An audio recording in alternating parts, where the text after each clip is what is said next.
Well, sources tell CBS News that Iran is planning to attack Saudi oil infrastructure because Tehran believes Saudi Arabia is meddling in the ongoing protests.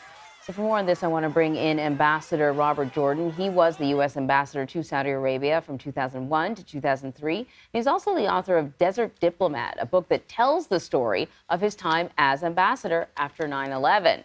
Thank you so much for joining us. First off, based on your experience, how seriously should we be taking these threats?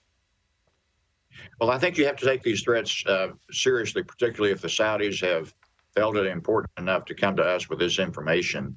The Saudis have helped us a great deal over the last 18, 19 years in sharing intelligence, some of which have actually involved threats to the American homeland. So I think you take it seriously, and if you don't, you do so at your peril.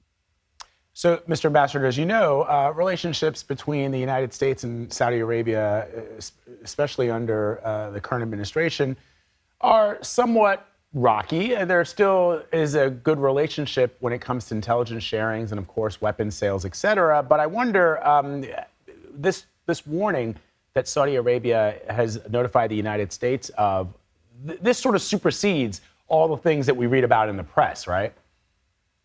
I think in many ways it does. When you get down to the fundamental security relationship, in many ways it supersedes a lot of the teeth gnashing that seems to go on with oil policy, human rights, and other issues that go back and forth. But when it's a matter of national security, you really tend to focus on what our respective national interests are.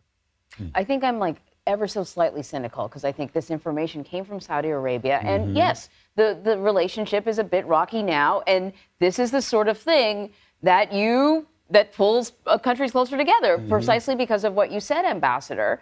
So then the next question is, how does the U.S. respond or react to a situation like this? What's the best move for the White House?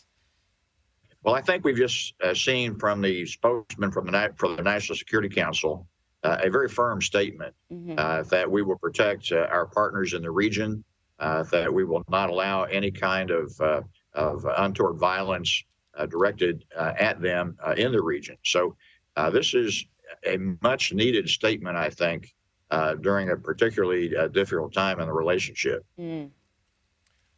So, Mr. Ambassador, can you break down the conflict between the historical conflicts between Saudi Arabia and Iran for us? I mean, of course, the first being that generally Saudis are Sunni Muslims and in Iran they're Shia, but it goes deeper and beyond that. Yeah.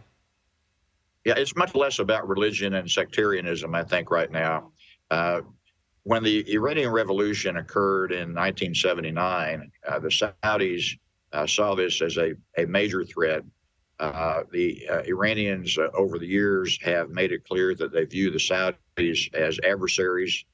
They have then undertaken so many malign activities, basically trying to weaken the Saudi regime and surround them, if you look at the map, surround them throughout the region with either destabilized countries or certainly those that have antagonism towards Saudi Arabia.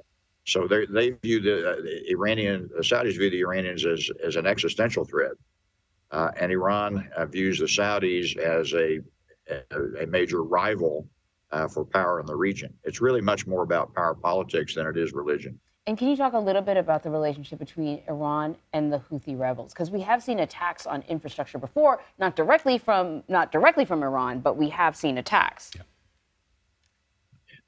Iran has certainly fomented a lot of the destabilization and attacks that have, for example, emanated from Yemen. The Houthis in Yemen are sponsored by Iran.